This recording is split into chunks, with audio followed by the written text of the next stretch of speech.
the plan at the moment, there's two plans at the moment, and Omos is key to one of them, and the other one is down to the fact that Nick Khan wants to get away from this draft. Now, if you remember, there was get away from the draft? The draft, yeah. Get away from the brand extension. He thinks that.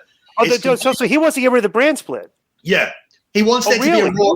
He wants there to be a Raw and a SmackDown, but he wants every entity to be available to every sponsor. So he wants Fox. It's unbelievable that they took this. They have a guy in there that is. I guess he's done so well that has convinced them of this obvious fact that like the brand extension has not worked at all. And it's for years and years and years and years. They look at this. It's like, dude, I've always said this. Okay, is that maybe that they're doing this? Maybe the fact that they're getting rid of so many guys, right? Is that I've always said, if you got 2 shows and 5 hours of programming, if you just take characters and you subtract them from one show and like you put them on another show and thing, what you're doing is automatically characters are having to be elevated to spots to like take the place of the guys that left that don't belong in those spots. Okay, if you keep all your top characters prevalent on TV, it's easy to do 2 shows if you can write storylines with all your good characters, which is what which is like a problem that AEW has doing right now.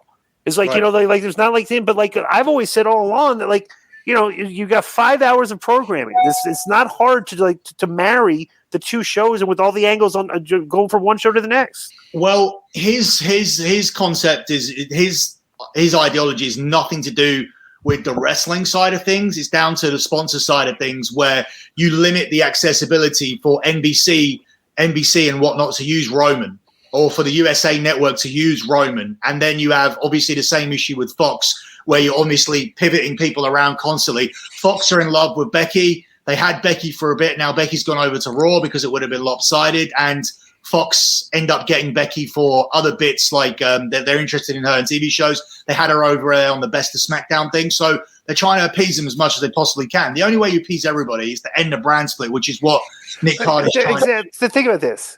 You got Fox and Universal now are arguing with them over, hey, we want this, we want this, or that, and finally they took one person. Well, why can't both you guys just have them? Not now. It's been that way since 2019. It's been that way since Brock Lesnar was on SmackDown, and the WWE persuaded him that it was a good idea to shift Bray Wyatt and Brock Lesnar, and to convince them that they were getting an equal trade. Like the trading stuff that you see on TV, the real backstage stuff is actually more prevalent, and they should really should have turned it more into a TV storyline, but they didn't. Like the real jostling was going on backstage behind the scenes, where Fox wanted Brock Lesnar on their product and other people that they didn't get off the bat.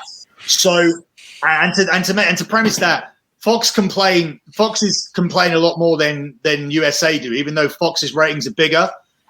Fox were promised a lot more, and Fox have been the ones in continuous meetings with WWE, especially when they made a bigger commitment to NBC via Peacock. So moving on with this, the current plan is pretty much the same. So plan A would be to get to exactly where you're at. So you would have at the moment, Paul Heyman turning on Brock Lesnar in the Bobby Lashley match. He would be conjuring up the plan with MVP. So the idea is for Brock and MVP to be in it together, and for Bobby Lashley to fire MVP because he wanted to beat Brock Lesnar by himself. That's the babyface turn, and that's Paul Heyman now showing that he's committed to Roman Reigns. Obviously, somewhere in the night, you'd probably have Paul Heyman back with Roman with the Seth match, depending on match order, I'm not sure. So the idea is to get back exactly to those 2 matches. The other idea that you have is to basically unify the belts. Now, the initial idea was, now a lot of people think that this Rock thing is going to be a one and done. Well, that's not the plan. The initial idea would be for The Rock and Roman to unify the belts, so that The Rock would come in and win one of the titles beforehand, and then go and unify it with Roman at next year's Mania. But one of these Manias should be a unification. So their thought process is, why not do it now? And the main reason for that is that their tester match, which was AJ and Omos, wasn't great. And there's a lot of talk among the people on Raw is, this is AJ Styles. This is the best guy we've got in terms of carrying people. is that the best match that Omos can do?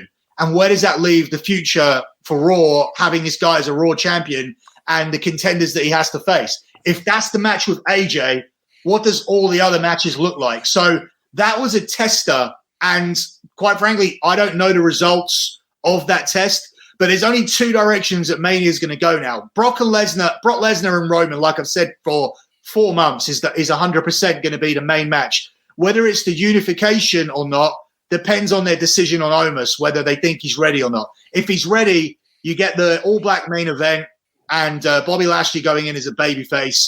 And the reason he ditches MVP is because MVP and Paul Heyman conspired and he wanted to beat Brock Lesnar by himself with no help or anything like that. So that they are the stories. I don't know what the hell Meltzer's talking about. With that said, that leaves your potential Royal Rumble winners as Omos and Brock Lesnar at the moment.